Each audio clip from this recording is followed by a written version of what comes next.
There was a time when homes weren't just boxes with Wi-Fi. They were time capsules of ambition stuffed with quirks that whispered of an era when practical took a backseat to personality. Imagine walls papered in daisy chains, rotary phones that demanded finger gymnastics, and carpets so shaggy they could hide a small dog. These weren't design choices. They were declarations. The mid-20th century was a playground for domestic daring. Builders and housewives alike embraced gadgets and trends that promised convenience, luxury, or just plain weirdness. Some became icons. Others ended up in the landfill of history. Sometimes the problem was materials that aged like milk. Other times, it was ideas better suited to a museum than a living room. And in a few cases, well, some features were just too much. So why did these relics vanish? What killed the milk door, buried the shag carpet, and silenced the intercom's shrill buzz? This is American Wonder Years,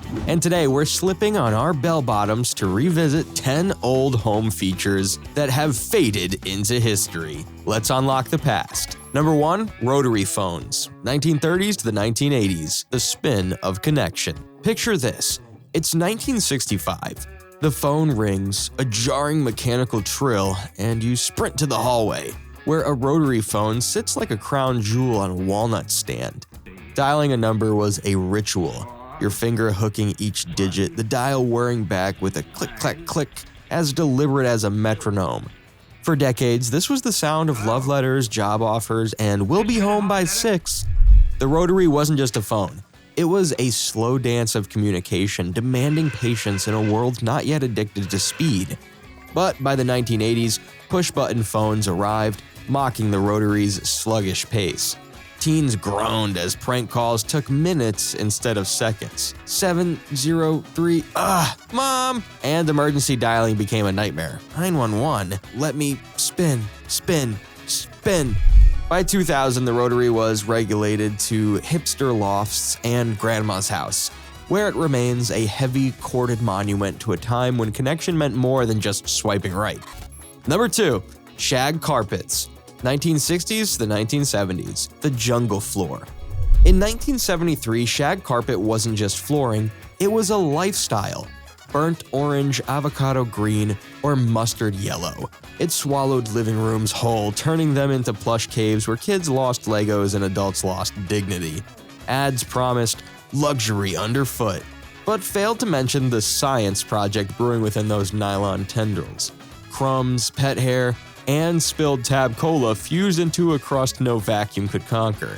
Yet, for Gen Xers, that carpet was a sensory playground. The itch of synthetic fibers on bare legs, the thrill of excavating a fossilized jelly bean, and the primal fear of what else lurked beneath. By the 1980s, minimalism declared war on shag, replacing it with sterile beerber.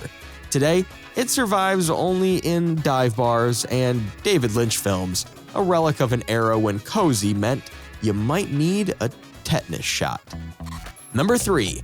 Intercom Systems. 1940s to the 1980s. Dinner's ready, and I know you hear me. Mid-century suburbs swore by the intercom, a buzzing network of speakers that turned homes into command centers. Mom could broadcast, "Dinner's ready," from the kitchen. Dad could yell, "Turn down that Beatles racket," from his den. And kids could accidentally leave the basement mic open during secret mischief. It felt futuristic, like living on the Starship Enterprise, until siblings weaponized it. The intercom became a tool for psychological warfare. Static screeches and feedback loops turned family dinners into tech support nightmares. By the 1990s, cordless phones and walkie-talkies made intercoms obsolete, and today they survive only in vintage Sears catalogs, where perfectly coiffed families pretend they never wanted to strangle each other over the loudspeaker. Number 4. Asbestos Insulation. 1900s to the 1970s. The killer cozy. For most of the 20th century, asbestos was the rock star of insulation. Cheap, fireproof, and eerily effective. It lined attics and walls, promising warmth and safety. Homeowners marveled at its magic, unaware that its microscopic fibers were staging a silent coup in their lungs. Ads boasted, "Asbestos, the miracle mineral," while factory workers coughed into handkerchiefs.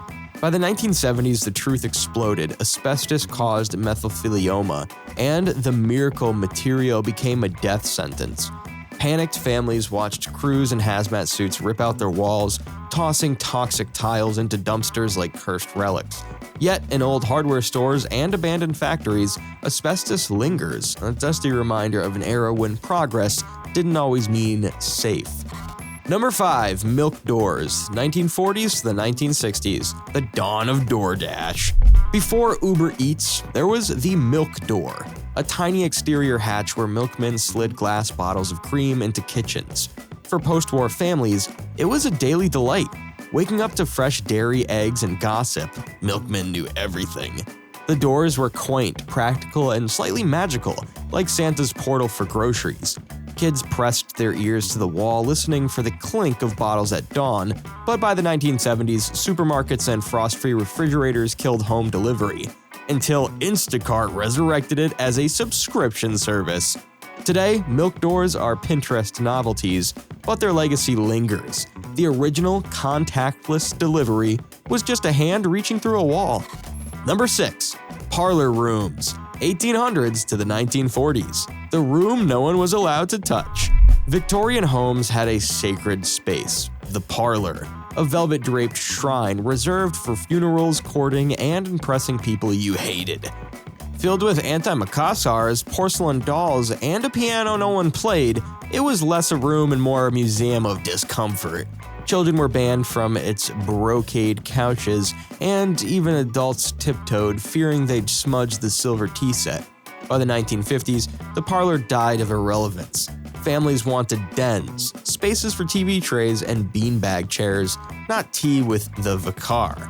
Yet, in historic homes, parlors remain frozen in time, their dollies pristine and their silence deafening, a monument to the art of keeping up appearances.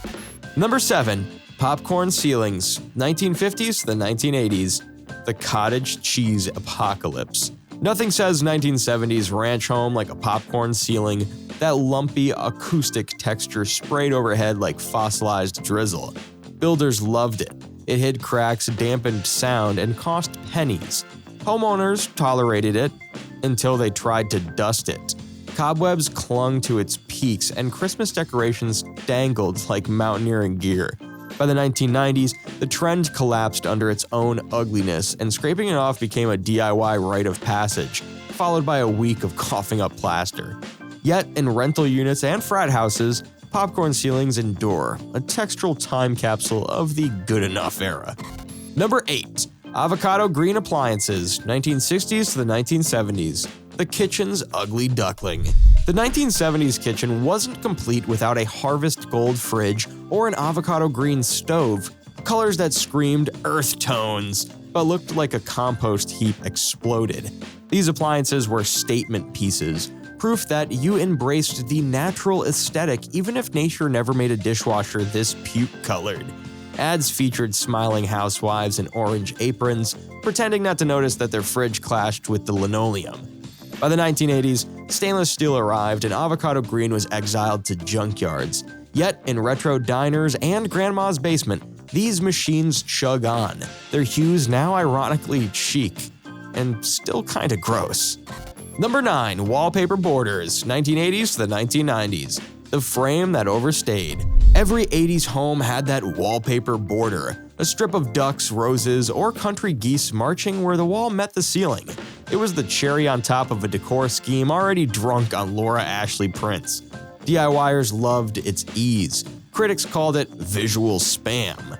Teens traced the patterns during boring phone calls, and toddlers peeled corners like ancient hieroglyphs.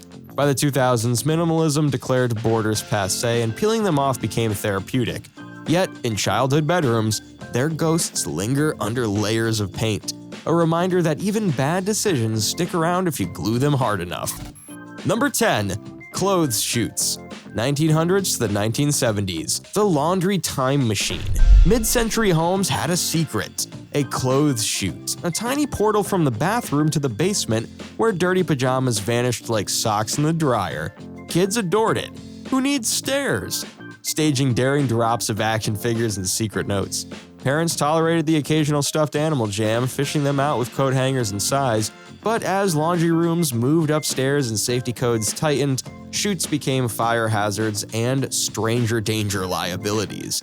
Today, they're sealed shut or repurposed as cat highways, but their legacy lives on in the dream of a house that literally swallows your chores. These features weren't just design choices, they were cultural fingerprints. They marked an era when homes were experiments in living, where style clashed with sense, and every Avocado fridge hid a story. Some deserve their fate. Others, maybe we miss them a little. Which one would you bring back? Dust off your memories and let us know below. And if you're craving more blasts from the past, hit subscribe to American Wonder Years. We've got decades left to explore. Thanks for rewinding with us.